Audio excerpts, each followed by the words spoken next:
bonsoir, bon après-midi, bonne nuit, bon appétit et surtout joyeux Noël si vous êtes à table. Et bonne année. Et oui, ça y est, on l'a fait, on est passé à l'année suivante, on l'a survécu à 2016, donc bienvenue pour ce premier ticket critique de 2017. Et pour fêter ça, je vous propose non pas une, non pas deux, si en fait deux critiques pour le prix d'une. Et comme on vient de faire comme un espèce de bond en avant dans le temps, vu qu'on est passé à l'année suivante, je vous propose des critiques de films de science-fiction. Meilleure transition du monde. Et les films que j'ai choisis sont Arrival ou Premier Contact en français et Passenger. Mais pourquoi ces deux films? Eh bien tout simplement parce que je pense que ces deux films représentent parfaitement les deux opposés du style science-fiction. En effet, d'un côté on a Arrival, un film assez minimaliste avec très peu d'effets spéciaux et dont la trame et la qualité se basent essentiellement sur le montage, la rythmique, la tension et la musique installée. Et de l'autre côté, on a Passenger, qui est beaucoup plus impressionnant avec des effets spéciaux surdimensionnés, des décors surdimensionnés, une aventure incroyable, en bref, un espèce de space opéra. Mais avant de comparer, d'en parler, je vous mettrai le timecode en description de la vidéo pour vous permettre de zapper si l'une ou l'autre des deux critiques vous intéresse un peu moins et d'aller directement à ce qui vous intéresse le plus. Et on commence tout de suite avec Arrival. Un beau jour, il y a 12 vaisseaux spatiaux qui arrivent sur Terre, un peu partout, disséminés dans le monde. Rien de bien extraordinaire jusque-là, me direz-vous. Sauf que ces extraterrestres, ils essaient de communiquer, ils essaient d'entrer en contact avec les humains. Mais bien sûr, la barrière de la langue se fait très vite ressentir. L'armée va donc faire appel à une linguiste renommée, interprétée ici par Amy Adams, qu'on connaît notamment pour son rôle de Lois Lane dans les derniers Superman, aux côtés de laquelle se trouve un scientifique ici interprété par Jeremy Renner, qu'il est totalement inutile de vous présenter, et enfin Forest Whitaker, qui a déjà été meilleur mais qui a déjà été pire, donc ça va. Et notre linguiste va donc permettre des pas de géant en matière de traduction, d'apprentissage de cette langue extraterrestre au travers d'un alphabet alien. Le tout en travaillant avec des équipes du monde entier qui sont face aux mêmes questions.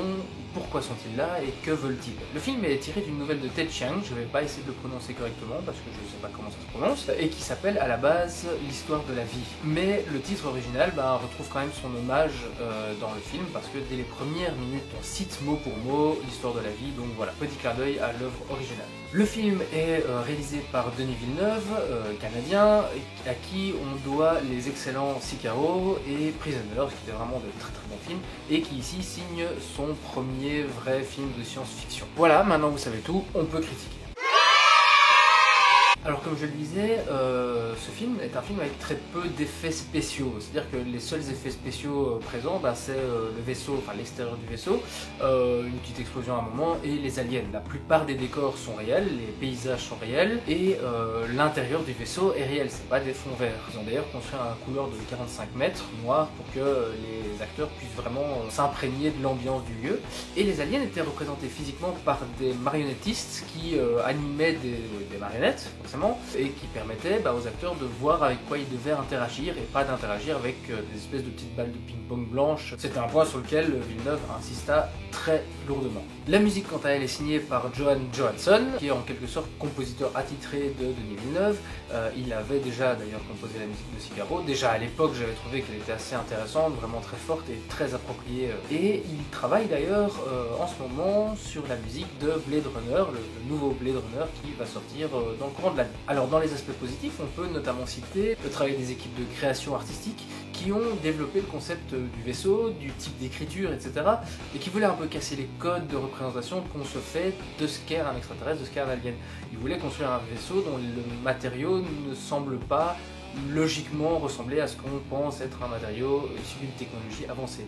De même que l'orthographe, ils voulaient que ce soit un orthographe qui ne ressemble pas à ce que nous, humains, nous faisons comme représentation d'un orthographe avec des lettres qui s'enchaînent, etc., qui se disent de gauche à droite ou éventuellement de droite à gauche. Je voulais que ce soit vraiment totalement différent et ça, je trouve ça très intéressant. Ça casse les codes classiques de l'extraterrestre classique de science-fiction. Mais plus que tout ça, moi ce qui m'a vraiment plu, c'est la façon dont Villeneuve utilise le paiement dramaturgique. Alors, le paiement, c'est quoi? Le paiement, c'est présenter un objet de façon anodine, un objet, une phrase, une réplique, un lieu, de façon anodine dans le film, et de le ressortir un peu plus tard dans le film comme vraiment élément important de dénouement. Le plus connu de ces paiements dramaturgiques étant le fusil de Tchekhov. Je vais pas vous expliquer en détail ce qu'est le fusil de Chekhov, il y a plein de très bonnes vidéos sur le sujet sur internet et sur YouTube qui l'expliqueront probablement mieux que moi, donc je suis sûr que si ça vous intéresse, vous êtes assez grand pour aller creuser vous-même la question. Bref, dans le film, Denis Villeneuve utilise ce procédé vraiment avec brio, c'est-à-dire que chaque élément est quelque part en rapport avec lui-même plus tard dans le film. C'est-à-dire que, par exemple, dès le début, la première scène du film, c'est une grande baie vitrée avec vue sur un lac et sur la nature, qui au passage est cadré de main de maître. C'est vraiment magnifique comme cadrage, un respect des lignes de force et de la construction de l'image. Et ce plan revient à la fin du film, quasiment dans les derniers plans, avec en plus en trame sonore Amy Adams qui dit qu'elle ne sait pas si elle peut encore croire en la logique de la vie, de l'histoire de la vie, avec un début et une fin. Les paroles sont donc en accord avec l'image lyrique présente à l'écran. On a aussi de nombreuses discussions dans le film qui vont se révéler être très importantes pour la suite et qui vont permettre de décrypter, de comprendre pas mal d'éléments survenant plus tard dans le film. Notamment des discussions entre le Dr Banks, Amy Adams, et sa fille, des discussions qui vont faire écho plus tard et qui vont permettre effectivement, comme je disais, de décrypter des moments très importants. Alors, des discussions qui se répètent, qui reviennent plus tard et sur lesquelles on revient à d'autres moments, ça c'est intéressant quand on sait que la trame principale de ce film se base sur deux éléments importants, c'est-à-dire la linguistique et le temps. Donc, tout ça prend du coup tout son sens. Alors malheureusement je ne peux pas développer tous ces fusils de Chekhov, d'abord parce qu'il y en a vraiment énormément, et ensuite parce qu'il y en a beaucoup qui risqueraient de vous spoiler le film, chose que vous devez absolument éviter à tout prix si vous voulez pouvoir profiter pleinement du dénouement de ce film. Et enfin, un autre point qui pour moi est vraiment positif, c'est qu'on sent que Villeneuve rend vraiment hommage à l'histoire des films de l'ASF. Alors premièrement bien entendu avec Rencontre du troisième type, hein. Bah oui, déjà rien qu'au niveau de l'histoire, hein, c'est un vaisseau qui arrive sur Terre, il faut communiquer avec lui, donc on invente des dispositifs pour pouvoir créer un alphabet commun. Et l'autre film unique auquel fait référence Denis Villeneuve, c'est 2001 l'Odyssée de l'espace. Bah oui, tout d'abord simplement par le monolithe, auquel ressemble très fort le vaisseau spatial dans Arrival, et plus particulièrement une espèce de petite navette qui se détache de ce vaisseau et à côté de laquelle Amy Adams se trouve à un moment. C'est très semblable au monolithe de 2001 l'Odyssée de l'espace. Puis il y a aussi le fait que les deux films quelque part traitent de l'histoire de la vie, pourraient devenir ou pourraient être à un moment donné, et ce au travers des yeux d'un personnage principal, au travers des yeux et au travers des aventures et des expériences d'un personnage principal. Voilà pour les points positifs. Alors, la fin est géniale, elle est très intéressante, elle est, comme on appelle ça, mind-blowing, mais malheureusement, ils n'ont pas pu s'empêcher de vouloir absolument tout expliquer dans les moindres détails. Encore une fois, sans spoiler, c'est pas simple de vous expliquer, mais en gros, c'est comme s'ils nous donnaient toutes les pièces du puzzle qui nous permettraient de résoudre et de comprendre le final en utilisant notre logique, notre imagination, et au lieu de nous laisser travailler, de laisser notre esprit travailler, ils se sont dit, on va bien leur expliquer pour être bien sûr qu'ils aient compris. Alors tu vois, ça c'est un puzzle. Et ça, c'est la solution à la fin. Alors tu as plein de pièces, et alors tu vas devoir les mettre bout à bout, comme ça. Ici par exemple ces deux-là, tu vas devoir les mettre comme ça, et alors à la fin, ça fera ça. À la fin, tu auras ça. Tu comprends? Est-ce que tu comprends? Est-ce que tu comprends? Tu comprends? C'est ça, à la fin, c'est la Joconde. T'as compris? T'as compris? Comme s'ils avaient eu peur que ce soit pas assez évident et assez compréhensible pour tout le monde. Là où par exemple des films comme 2001 l'Odyssée de l'espace ou Interstellar laissent le spectateur se débrouiller avec ses propres suppositions, ce qui est beaucoup plus intéressant. C'est d'ailleurs pour moi le seul bémol à ce film. Je vais d'ailleurs me procurer aussi vite que possible la nouvelle, l'œuvre originale, parce qu'il faut savoir que Villeneuve a travaillé en étroite collaboration avec l'auteur pour essayer d'être le plus fidèle possible à l'œuvre originale justement, et malgré tout, il dit qu'il a quelques regrets, qu'il n'a pas su vraiment développer aussi profondément que ce n'est le cas dans le livre. Donc intéressant à creuser, direction la librairie. Alors maintenant que c'est terminé avec Arrival, passons à Passengers. Le pitch. Un énorme vaisseau de croisière traverse la galaxie à destination d'une nouvelle planète à coloniser parce que la Terre est surpeuplée. Le voyage dure 120 ans pendant lesquels les passagers et l'équipage seront plongés dans un espèce de sommeil, et il faut savoir qu'à bord il y a plus de 5000 personnes. Malheureusement après 30 ans de voyage, un météore entre en collision avec le vaisseau et endommage quelques systèmes, y compris la capsule de sommeil de Chris Pratt. Celui-ci se réveille donc 90 ans trop tôt. Pendant plus d'1 an, Chris Pratt va tout tenter pour essayer de survivre, essayer de retourner en sommeil, il va essayer de trouver un moyen pour essayer d'arriver aux membres de l'équipage pour les réveiller, pour demander de l'aide. Enfin, il va tout tenter, il va pas y arriver. Et finalement, tellement triste, tellement solitaire, presque au bord de perdre la folie, il va décider de réveiller une autre passagère pour pas se sentir trop seul. Et cette passagère, c'est Jennifer Lawrence. Petit coquin, t'as pas choisi la plus dégueulasse, hein? T'avais quoi derrière la tête, hein? Ne fais pas croire que c'était juste pour avoir une petite discussion, hein? Non. Enfin bref, la suite, c'est l'histoire de leur survie, mais bien entendu, ça va pas se passer aussi bien que prévu, il va y avoir plein de problèmes, le vaisseau qui se barre en cacahuète, des disputes, etc. Le film est réalisé par le norvégien Morten Tildum, qui avait signé précédemment Imitation Game avec Dominic Cumberbatch. Au scénario, Jon Spaihts, à qui on doit Prometheus, mais aussi Doctor Strange et bientôt le prochain Pacific Rim. On peut dire qu'il est en quelque sorte un spécialiste de la SF. Allez, passons maintenant à la critique.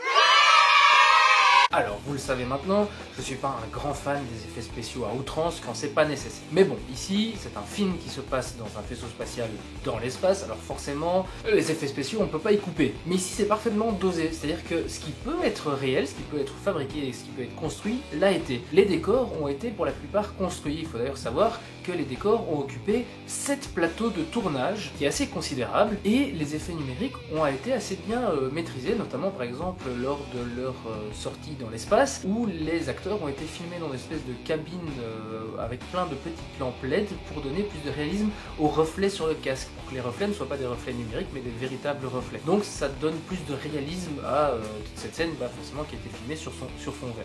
Il y a aussi toute une scène où Jennifer Lawrence nage, ou plutôt se débat dans une grosse bulle d'eau géante. C'est vachement bien réalisé. Et putain, je dois avouer que j'ai suffoqué avec elle tellement j'étais pris dans la scène. Et alors enfin, gros aspect positif, l'histoire bien entendu. Parce que, on part d'un postulat où c'est un gros film de science-fiction. Et on pourrait s'attendre à avoir que des gros effets spéciaux pendant tout le film. Et c'est pas le cas. On est plutôt dans des scènes du quotidien, des scènes de leur vie de tous les jours. Comment est-ce qu'ils font pour garder la forme? Comment est-ce qu'ils essayent de trouver une échappatoire? Enfin donc c'est assez intéressant et c'est pas du sensationnalisme à tout va. Plus, le film est une sorte de Robinson Crusoe des temps modernes du futur. Chris Pratt étant seul sur son espèce d'île déserte flottant dans l'espace, seul et pourtant entouré. Robinson Crusoe, il est sur son île, mais il est entouré par des cannibales avec qui il peut pas vraiment avoir de relation humaine sous peine de finir en pot-au-feu. Jusqu'au jour où il va rencontrer Vendredi avec qui ils vont tenter de survivre à toutes sortes d'intempéries, d'aventures, de combats, etc. etc. Et ici c'est la même chose, Chris Pratt est seul, et pourtant il est entouré de 5000 personnes en sommeil avec qui, pareil, il peut pas avoir d'interaction, jusqu'au jour où un personnage extérieur arrive, Jennifer Lawrence, et avec qui, pareil, ils vont essayer de survivre tous les problèmes que le vaisseau va leur offrir. Et enfin, petite anecdote amusante à ressortir lors de vos soirées geek, la musique est signée un certain Thomas Newman. Thomas Newman qui avait signé des musiques telles que Le Monde de Nemo, Les Derniers James Bond, Indian Palace ou encore Wall-E. Et dont le cousin n'est autre que Randy Newman. Mais si, Randy Newman. Bon allez. It's jungle out there. Allez, voilà pour les points positifs, passons maintenant aux points négatifs. Une fois de plus, la fin m'a déçu. Alors sans de nouveau vous dire comment ça termine, même si je le faisais, ça serait pas une grosse surprise, parce qu'on s'y attend et c'est gros comme une maison, mais le film tombe très vite dans la facilité, enfin la fin du film tombe très vite dans la facilité, avec une fin furbeuse, romantique, où tout finit très joli et mignon, etc. etc. Et c'est un peu dommage parce que c'était un film dramatique, qui avait tout pour devenir vraiment un drame intelligent et vraiment intriguant, et par une petite pirouette sympathique, ça devient « oh c'est mignon, c'est joli ». Et ça c'est vraiment dommage à mon goût. L'autre aspect qui m'a déçu, c'est que pendant tout un temps, j'ai cru que le film allait se transformer en une espèce de drame psychologique. Chris Pratt, il réveille Jennifer Lawrence. Quoi? Mais tu viens de tout nous spoiler là! Alors non, je viens pas de spoiler quoi que ce soit, parce que si en voyant le film vous ne voyez pas venir 200 km à l'avance, c'est que vous êtes sourd et aveugle. Alors j'ai rien spoilé du tout, ok? Donc il réveille Jennifer Lawrence, et forcément à un moment donné, elle le découvre. Oui, évidemment, les femmes, elles découvrent. Ne mentez pas à vos femmes, elles ont des antennes, elles ont un sixième sens, appelez ça comme vous voulez, mais elles le savent tout de suite. Alors ne mentez pas aux femmes, ça sert à rien. Bref, elles s'en rendent compte, et forcément, c'est un petit peu la guéguerre. Et trouvais ça super intéressant, je me suis dit comment ces deux êtres humains vont arriver à cohabiter ensemble alors qu'ils ne peuvent pas vivre ensemble. Et je trouvais ça très intéressant, les tensions qui allaient pouvoir naître là-dedans, et malheureusement c'est quelque chose qui dure peut-être quelques minutes, et puis qui est très vite balayé parce que il y a un méchant accident, un méchant truc qui va se passer, et alors du coup ils vont être obligés de nouveau d'être copains et de travailler main dans la main. Oh, comme si mignon. Et ça c'est dommage parce que c'est du déjà vu et revu dans tous les films où il y a une histoire d'amour, une petite comédie ou quoi que ce soit. Donc gros point négatif pour moi. Et puis il y a la musique de fin composée par Imagine Dragons, et c'est épouvantable. C'est épouvantable, on est dans un film où pendant toute la durée on a des musiques d'ambiance, des musiques bien psychédéliques qui collent avec quelque chose qui se passe dans l'espace au milieu de rien avec le néant. Et puis le film il finit, bam, t'as un groupe bien de chez nous, bien actuel, bien moderne, avec des sons qu'on connaît bien, qui te sort complètement du film, tout de suite, il te laisse pas de répit, c'est un peu genre, bon allez les gars, ça y est c'est fini, cassez-vous, on doit ranger la salle maintenant, allez. Et enfin, même si je peux pas dire que c'est un point négatif, c'est très étrange et dommage. Il y a Andy Garcia dans ce film. Alors quand je dis qu'il y a Andy Garcia dans ce film, il y a Andy Garcia à peu près pour quelques secondes, même pas 60 secondes, même pas 30 secondes, même pas 20 secondes. Si vous clignez des yeux, vous le voyez pas. Et c'est vachement étrange quand tu te dis que t'as sous la main un acteur de ce gabarit-là et que t'as quand même dû le payer au moins une journée de tournage, tu te dis il faut quand même le rentabiliser. Alors c'est quoi, espèce de caméo? Non, pas vraiment, parce que c'est d'abord, moi je l'aurais pas reconnu si j'avais pas vu sa tête avec une barbe quelques jours avant, moi on me serait passé sous le nez comme ça. Et ensuite, il semblerait que dans les bandes annonces destinées au marché américain, on le voit beaucoup plus longtemps, on le voit de façon insistante, donc il était prévu qu'il soit dans ce film. Alors quoi? Est-ce que c'est des reshoots? Est-ce que c'est des décisions de dernière minute? Très étrange. Maintenant, il semblerait qu'il était censé y avoir une autre fin alternative où Andy Garcia, en fait, qui est censé être le capitaine du vaisseau, découvre le vaisseau laissé par nos protagonistes et il découvre comment ils ont fait pour survivre, etc., etc. Et cette scène était très longue par la suite et il aurait été décidé de la supprimer. En tout cas, c'est très étrange et dommage de passer à côté. Bizarre. Peut-être qu'à la sortie DVD, il sera dans les versions bonus. On ne sait pas. Voilà donc pour la critique, passons maintenant à la comparaison entre ces deux films. Arrival est un film qui a coûté à peu près 45 millions de dollars, là où Passenger a coûté 120 millions de dollars, quasiment 3 fois plus. Ça peut être compréhensible quand on voit les effets spéciaux qui sont mis en place, mais est-ce que ça veut dire forcément que le film est meilleur? Alors déjà, il faut se dire que rien que pour le salaire des deux acteurs principaux, Jennifer Lawrence et Chris Pratt, c'est un investissement de 32 millions de dollars, soit 20 millions de dollars pour Jennifer Lawrence et 12 millions pour Chris Pratt. Après qu'on n'aille pas me dire que les femmes gagnent moins que les hommes, à 15 millions près, ça fait le même budget que pour Arrival, donc c'est quand même assez démesuré. Il y a des films qui ne coûtent pas autant à produire que le salaire de ces deux acteurs, donc c'est complètement dingue. D'ailleurs au passage, ces deux films sont des productions Sony, donc c'est intéressant de voir comment une même société de production envisage des films assez similaires. Alors comme je disais, on a deux opposés. D'un côté, Arrival, un film minimaliste, très psychologique, avec un twist final assez bluffant, et ça fait longtemps que j'avais plus vu de films de SF aussi intéressants. Et de l'autre côté, un énorme film, une machine à ramener du flouze, avec deux des acteurs les plus rentables de ces 6 dernières années. Et les deux films sont valables, personnellement je suis plus sensible à Arrival. C'est un film psychologique, très intéressant, lyrique, avec des qualités innovantes vraiment très intéressantes. En gros, un espèce d'ovni de science-fiction, ovni extraterrestre. Mais Passenger, dans son genre, il est pas mal du tout, il tient la route, et comme je disais, il a un scénario qui tient la route, même s'il y a quelques moments, quelques situations qui sont résolues par un Deus Ex Machina un petit peu sorti du chapeau comme ça, mais malgré tout, ça tient la route et ça reste sensé et crédible. Les lieux et les décors sont assez impressionnants, d'ailleurs on retrouve là aussi un rapport à 2001, avec le vaisseau qui tourne comme ça, générant une espèce de gravité artificielle, qui a déjà été repris maintes et maintes fois. Et en parlant de Kubrick, les références, comme je viens de le dire, elles sont présentes dans les deux films, ce qui est la preuve de deux choses. Premièrement, Kubrick, il a mis le doigt et il a créé un canevas et un style de film de science-fiction qui est bien entendu ancré dans l'histoire de la science-fiction. Et de l'autre côté, la preuve que ces deux films ils font référence, ben c'est la preuve que ces deux films essayent d'entrer dans cette histoire et de s'inscrire dans cette continuité, dans cette histoire, ce qui est très intéressant et qui montre l'intelligence de la réalisation de ces deux films. Alors, devez-vous aller voir ces films? Eh bien, ma réponse est oui. Mais si vous ne devez en voir qu'un seul, choisissez vraiment intelligemment et selon vos goûts. Si vous voulez utiliser votre cerveau, réfléchir un petit peu et aller voir un film dans le style Contact, allez voir Arrival. Vous ne serez pas déçus. D'un autre côté, si vous voulez profiter d'un grand écran de cinéma, voir des explosions, des effets spéciaux incroyables et profiter du physique de rêve de deux acteurs jeunes, beaux et sexy, allez voir Passenger. Mais quoi qu'il en soit, si vous avez choisi selon les critères de vos goûts, vous ne devriez pas être déçus à la sortie de ces films. Voilà, c'est tout pour moi. Encore une fois, merci de regarder ces vidéos, merci de les partager. Surtout, n'hésitez pas à forcer vos amis à les regarder, tout moyen de pression étant totalement accepté. Je vous souhaite aussi, une dernière fois, une bonne année. Et comme d'habitude, sur DVD, à la télé ou ce grand écran, l'important c'est de faire vivre le cinéma. Allez, ciao!